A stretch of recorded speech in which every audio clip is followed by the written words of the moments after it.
I work for the government, the federal government precisely.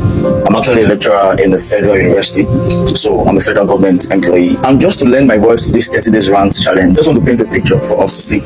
So 2 years ago, I bought a car. This car is 2004, 2005 model Corolla. That's like an old model car, right? But quite convenient for the fuel and everything. The person who used the car before actually maintained it, so it had good body, was looking very flashy, right? I took that car to school.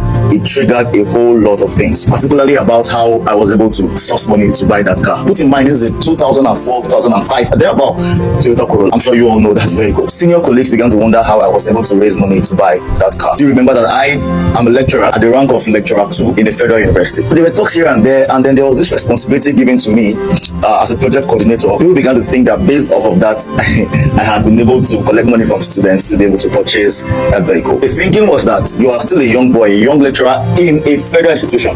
You should not get money to buy that kind of old model car. That is because it was very clear that what we are being paid is not enough to buy you that car, even if you save up in a year or two. No kidding. Somehow they took that position away from me, and it was fine. Now this was a car that I had saved for up to 2 years to buy. Even after saving for 2 years, the money was not still complete. I still borrowed money from a cousin of mine. My mother still took money from the place where she does thrift, took a loan from that place to add up for me to be able to pick that vehicle and take it as my own. I know a car is like a big deal to rant about now that people are ranting about food and everything, but this is just to paint a picture to you of the pathetic life of a federal government employee. Since fuel went up every single morning, my colleagues, even senior colleagues, even professors, they line up at the junction leading to my school, waiting for lifts to go to school every single morning. This is because by the time you are able to take your vehicle, fuel it with the salary that they pay us, you won't have anything left for food for your family for that month. Now, mind you, these are workers. These are people who are employed by the federal government, and you can see how these people cannot comfortably take themselves to work in their vehicles. They have to beg for lift every morning to go to work. Funnily enough, a few of my colleagues and I, we devised a technique. Sometimes we sleep in school so that we can avoid the transportation of the next day, right? So we take our clothes, put in our bags, we go to the office, work overnight, and then wake up in the morning and then do 1 or 2 things and continue work the next day. At least you'll be able to save that transportation, do you understand? Just so that you can survive. I and a colleague of mine, we're talking and we're complaining about the state of things about 2 days ago. We asked ourselves, what if we didn't even have this job? What about those who don't even have anything to do? At least we're employed by the federal government. A professor in a federal institution in Nigeria does not earn up to $400. Meanwhile, people in politics who just have secondary school certificates are earning in millions. The professor has given all his life to study, go to conferences, write papers here and there, which are very expensive to write. So in 2020, lecturers decided to go on strike to complain about the poor salaries that they earn, and then the federal government withheld their salaries for 8 months. 8 months of torture. They're not being paid well, and these salaries were withheld for 8 months. After much back and forth and much fighting and everything, they said they increased the minimum wage to 77,000 or something, and they accompanied that with a drastic increase in tax rates. A grade 14 lecturer does not earn up to $150 per month. Lecturing job had always been my dream job. I had always wanted to be a lecturer, but that job is now my nightmare. There was this case of a student and lecturer that happened about a month or 2 ago. A lot of videos were flying here and there how the student assaulted the lecturer and everything, but that is just the way things are at the moment. Students have no regard, no respect for lecturers anymore, because come on man, they drive better vehicles, they have better lives. To be able to go to school most mornings, lecturers have to team up in a group of 4 or 5, take one person's vehicle, contribute small money, fuel it, take it to work for 1 week, and another person's on the next week, and so on and so forth. That's how people cope now. If you spend all your money on transportation, you won't feed, you won't eat, your family will be in hunger. Before the next salary, you are already in so much debt. So salary comes, you clear debt, and you begin to go again. And this is not because you are buying anything extravagant. This is not because you are trying to live a flamboyant life. You're just buying the basic necessity. Before it used to be food, clothing, and shelter. Now the basic necessity in Nigeria is just food. Everybody just wants to eat. So your ability to eat is now competing with a whole lot of other things, so that you have to cut down on so many other things just so that you can eat. Even transportation. At least we are even working. At least we even see something to be doing. How about those who don't even have any job? How about those who are unsure about where the next 500 naira will come from? How do they survive? How do they do it? We say yes, Nigerians adapt. Anyhow it is, we'll adapt and everything. But once you only adapt when you have something to adapt with, in Nigeria today, 80% are poor, about 15% are managing, and there are just 5% who are actually rich and okay. Poverty now is not defined by your inability to provide basic needs of food, clothing, and shelter. It is simply the inability to be able to eat. It's simply the inability now to be able to provide food for yourself and your family. Nigerians just want to eat and survive at this point in time. People have already concluded about this challenge. We may actually not achieve the people that we expect it to achieve, but somehow it's us just speaking our minds, because you know how it is. Sometimes when you just talk, you may feel lighter. The burden may be lifted up to an extent. So that's why I just felt like it's okay. Let's just talk about about it. While I'm bottling these things up, I'm dying in silence. If the government hears, then what? If they don't hear, life goes on. Hello everyone, good morning, good afternoon, good evening, depending on when you are seeing this. I hope you guys are doing very well. As regards the 30 days rant, I've seen a lot of people say that influencers are not speaking up, they're not saying anything, which is totally justified. Like, it's very understandable because that's what the country needs right now. But this is a two-way thing, to be honest, because even the lady that stood up, that spoke as regards everything, you people bashed her. You brought up things to just diminish what she was trying to do. I feel like we Nigerians have a way of fighting ourselves instead of uniting to fight the actual problem. But then we have to speak because all of us are going through the same thing. A closed mouth is a closed destiny. Honestly, the government needs to do better because we have reached the stage where people's salaries are used to cook a day's food, and it's no joke. I send money at home and it's not enough. It's from this, the price of this, this. I don't even want to speak about the steady increments in the price of fuel. See, that's why boats are so expensive. If you move from here to here, 22k. 22k, how much are they paying coppers? 22k. See, if Nigerians say we have had enough, we have had enough, and it's the truth. Because we are always adapting. Once they bring this one, we adapt. We can't do it anymore. Please, if you say you have our interest at heart, look into all the complaints that have been stated and make this country a better and more conducive place for everybody to stay.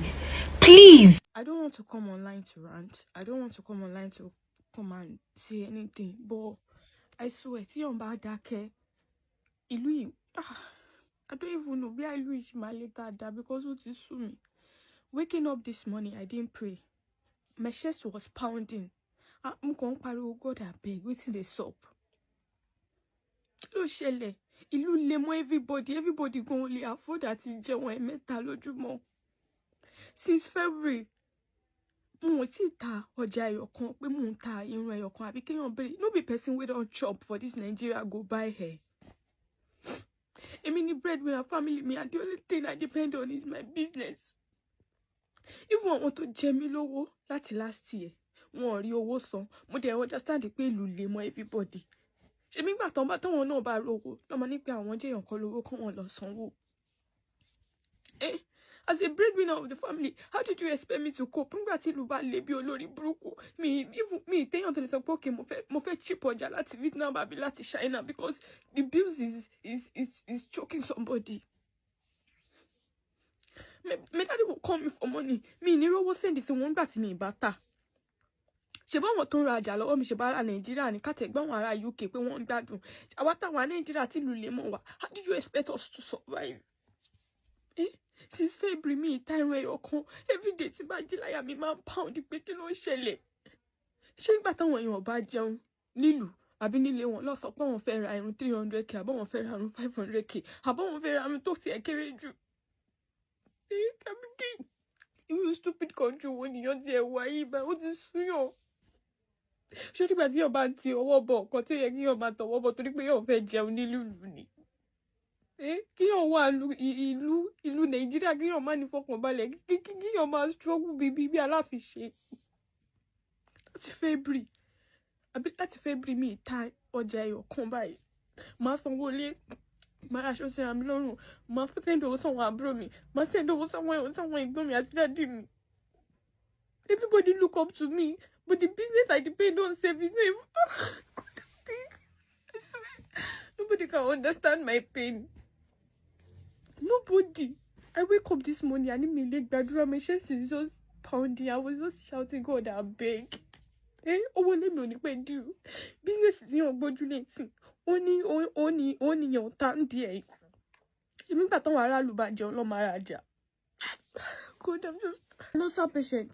I have a medicine I used to use. I used to buy for 3,500 naira before. All of a sudden, the 15k. Okay, fine. Mo ṣì ń lówó àti máa rà, but there's no money flowing in. But money is flowing out. How do you expect me to buy that medicine? How do you expect me to even survive? How? Nígbà tí mo bá ra Gaviscon ní 3,500 naira tẹ́lẹ̀, tó dẹ̀ di 15k. Okay, tí bá tẹ̀ ní pé mo fẹ́ rà sí, money is not flowing in, but money is flowing out. Gbogbo service ènìyàn ti fi jẹun tán. nígbà tí ó sọjà nígbà tí tẹ́bí ń paráàlú tó pé ṣáwọn tí ò ti jẹun nílé wọn ló fẹ́ wá ra arún ni. But if you see account number, Opay they cry. Many things with the border man. Opay full my message for Instagram. People they suffer. Government. Supply make a deal right. Everybody cinnamon. Nobody better than. I don't know, sir. I don't know. But I feel the level where Nigeria dey, with the kind of money we get, the mineral resources, everything. Oh, don't be told, oh, Nigeria don't reach.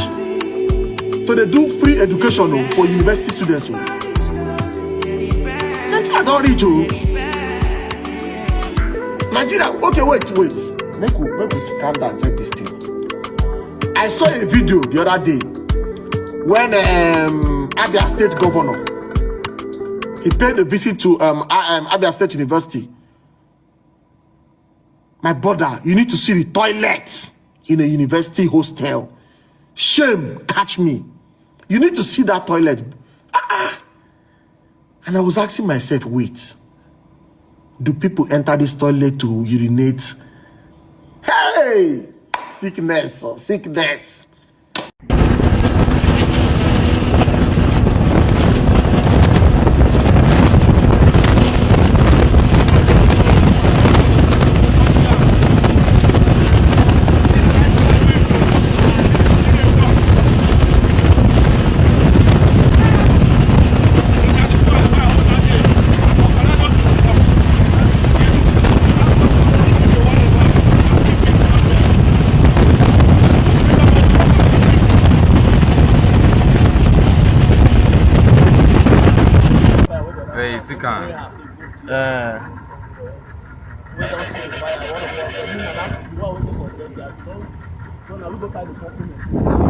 Alright, so as you all know, because of the heat of what is going on in River State, there have been some burst of pipeline explosion here and there.